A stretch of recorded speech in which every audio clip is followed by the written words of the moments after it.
Maya pritagyana asuri bhavamasrita.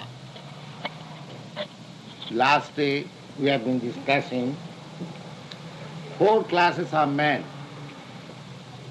who come to God and 4 classes of men who do not come to God. The 4 classes of men who do not come to God, they are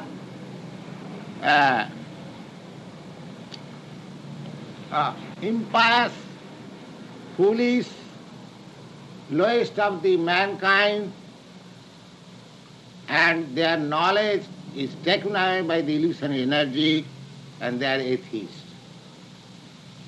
Namang duskitanam mudha prabhadanti naradhama maya aparhita jnana asuri bhavamasrita. We have discussed this point in detail. The next, the 4 classes of men, artha arthati jnani cha bhartarsa. Artha jigyasu arthati jnani cha. 4 classes of men who are pious, but at the same time distressed, poverty-stricken, and inquirer and inquisitive of transcendental knowledge, and jnani and philosopher. Jigyasu, inquisitive and philosopher. These 4 classes of men, they come to God. Now, so far, the 4 classes of men who do not come to God, that means the impious, the foolish, the lowest of the mankind, whose knowledge has been taken away by the illusory energy, and the atheists. Apart from these classes of men, the 4 classes of men who come to God, just like artha, distressed, inquisitive, arthati means poverty-stricken, and jnani means philosopher. Now, out of these 4 classes, Lord Krishna says, Tesham jnani nityajukta eko bhakti vishishyate. Out of these 4 classes men, one who is philosophically trying to understand the nature of God with devotion, with Krishna consciousness, he is vishishyate. Vishishyate means he is specially qualified. He is specially qualified. Priyo hi jnanina atyartham aham sacha mama priya. For a person who is Krishna conscious, at the same time philosophically trying to understand what is the nature of God, so he is very dear to me, Krishna says. He is very dear to me. Because he has no other business than to understand what is God. Others, just like a distressed man, he is in distress, but because he is pious, therefore he believes in God, he goes to the churches or to the temple or to the mosque and prays, my dear Lord, I am very much distressed, kindly help me. But the difficulty of this person is that God does not require to be prayed for asking anything. He is pious, he is distressed, but at the same time he is foolish. Why he is foolish? Because he does not know that God is with me, within my heart. He is sitting along with me, the soul and the super soul. Both of them are sitting together. And God knows everything about me. So I do not require to pray from God to get me out of this distress. He knows everything. Why shall I pray? He leaves everything to God. He does not pray. He prays. He prays to glorify the God. How great you are. Not for his personal interest. Oh, God, give me my bread, give me my dress, give me my shelter. That is also good. He's better than the person, that mudha, the foolish, the atheist, and the lowest of the mankind. He's far better. Even he's going and asking in the church, oh God, give me my daily bread. But at the same time, he's less intelligent because he does not know that God is with me and he knows everything about me. Therefore, one who is pure devotee, he does not pray to God for any personal interest. Even if he is distressed, he says, oh Lord, it is your kindness. You have put me in distress just to rectify me.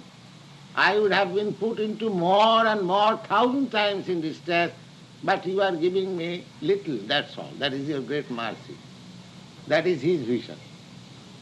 He does not. He is not disturbed.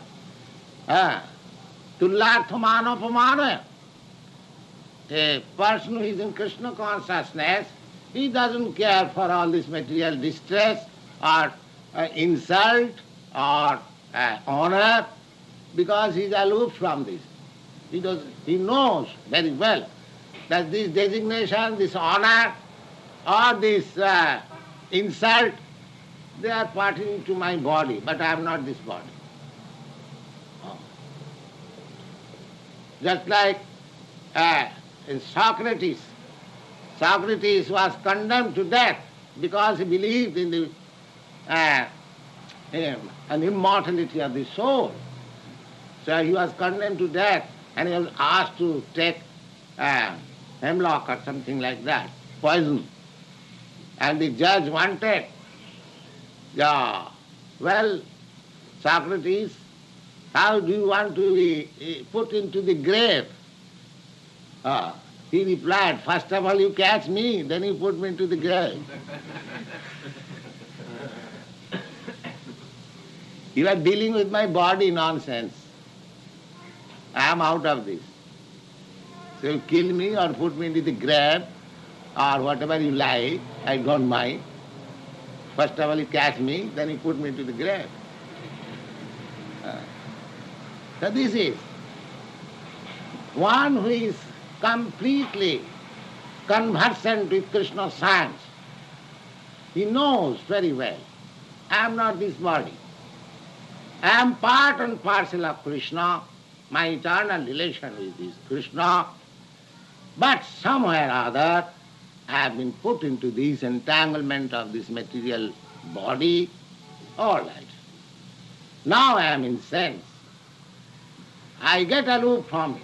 I am not going to be associated with the three qualities of this material nature, as we have discussed in this morning.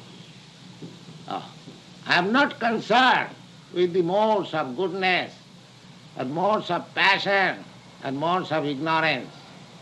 I am concerned with Krishna.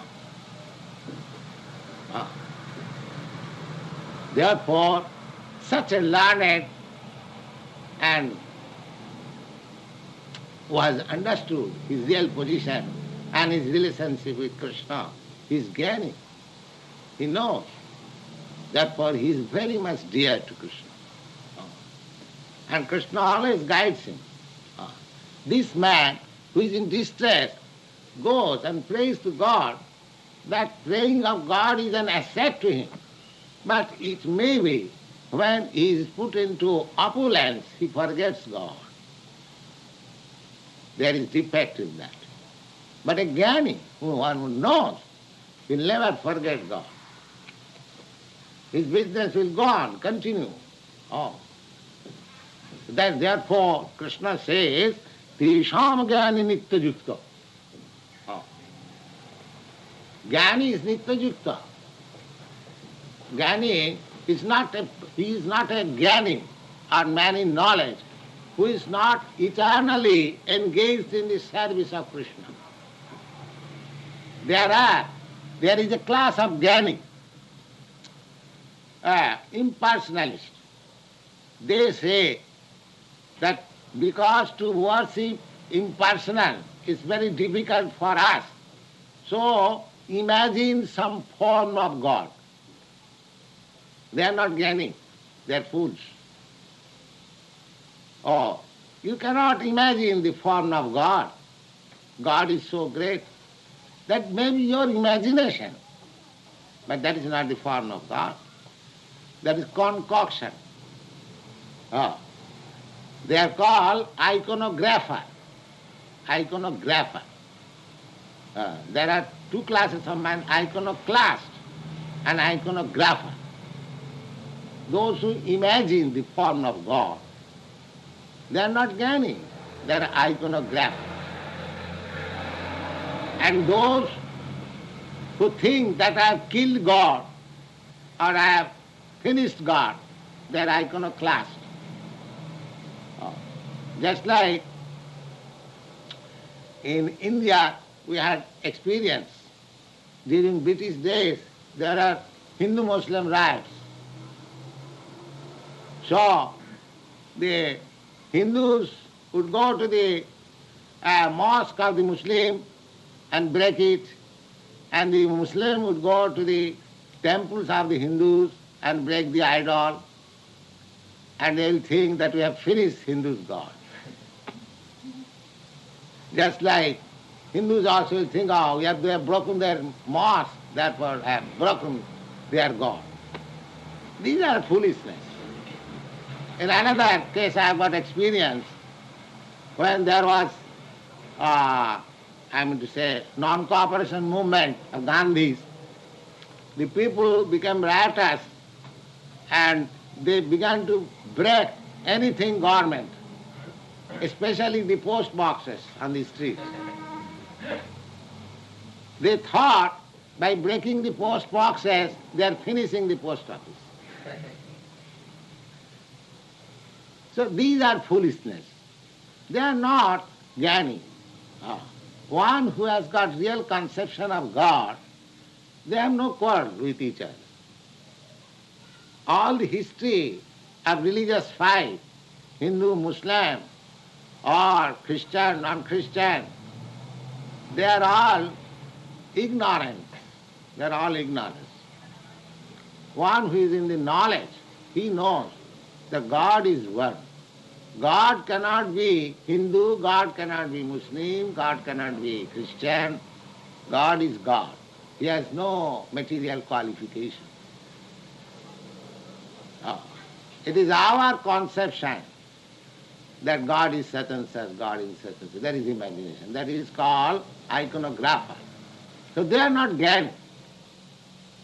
They are not man in knowledge. Man in knowledge is different. He knows that God is transcendental.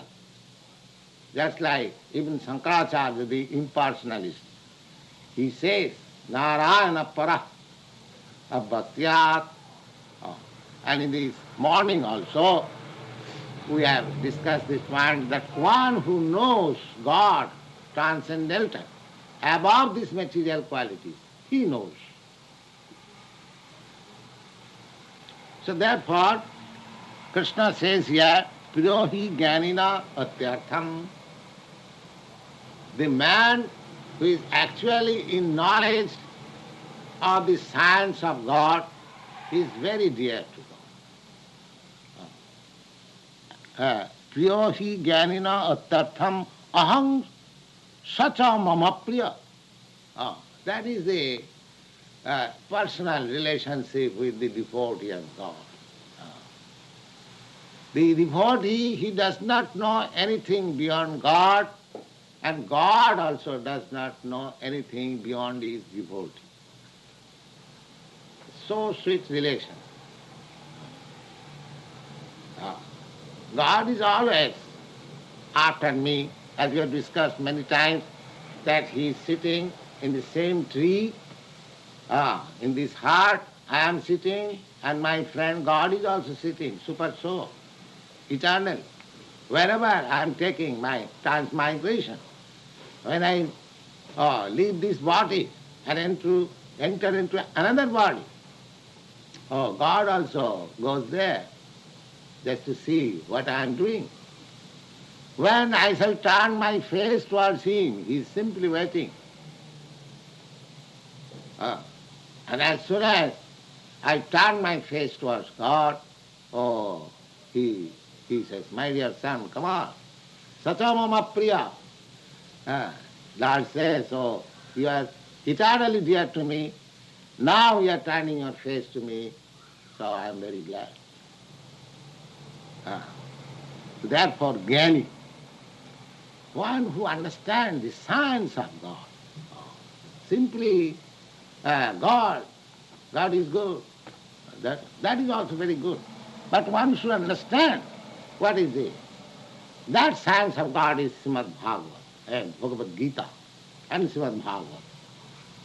Bhagavad Gita is the preliminary study of the science of God. So anyone who is actually interested in God, they should study the science of God. Bhagavad Gita. Vijnanam. Vijnanam means science. Jnanam me paramam guhyam jad vijnanam samannitam. In the Bhagavad there is a statement like this. The jnanam means knowledge. Paramam guhyam, very confidential, very subtle and confidential.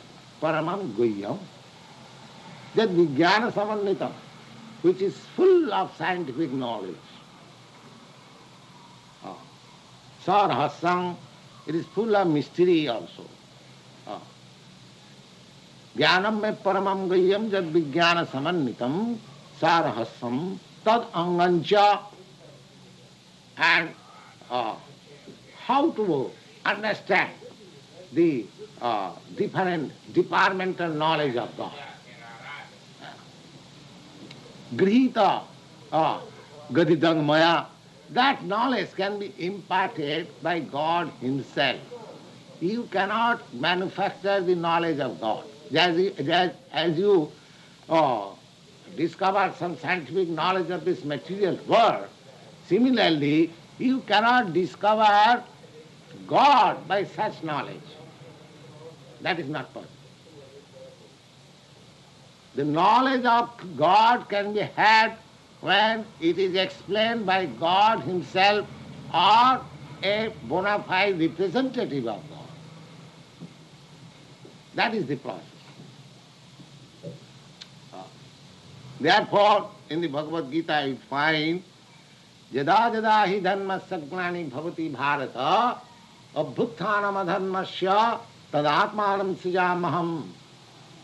Whenever there is discrepancy in the matter of understanding the science of God, at that time I incarnate myself. Because this whole system is like that it is an opportunity to the conditioned soul to recoup themselves, to come back to God. This whole material creation is there, manifestation is there, to give the conditioned soul an opportunity to recoup himself and to understand what is his relationship with God and come back to God. So anyone who is very much inquisitive and at the same time eager to understand his relationship with God, he is called a Jnani, a man in knowledge, and he is very dear to Krishna. It is not a sentiment. By sentiment you talk some nonsense. That is not bhakti. That is not a devotion. Devotion is not sentiment. It is a science. Rupa Goswami says, Shruti Sriti Puranadi Pancharatriki Vidhi Vina Oikantiki Hare Bhakti Utpata Eva Kalpate. He says that a show of devotion, a show of spiritual, uh, spirituality, uh, a show of devotion, a show of spirituality without reference to the Vedic knowledge, Shruti, Smriti, and corollaries to the Veda, Pancharatriki Vidhi, and the definition of Bhakti Sutra like Narad Bhakti Sutra and such authoritative books. Oh. We can't think Hare Bhakti if a man is showing himself that he is very great devotee and a man in knowledge without any reference of the authoritative Shastra books. Oh, that is simply disturbance. Utpat means disturbance. Oh. A man showing that he is a great devotee, he is a great man of knowledge, but he has no reference with the books of knowledge or the authoritative books. Oh, that is simply creating disturbance. That is not religiosity, neither devotion, nothing else. So, this Krishna consciousness is a science.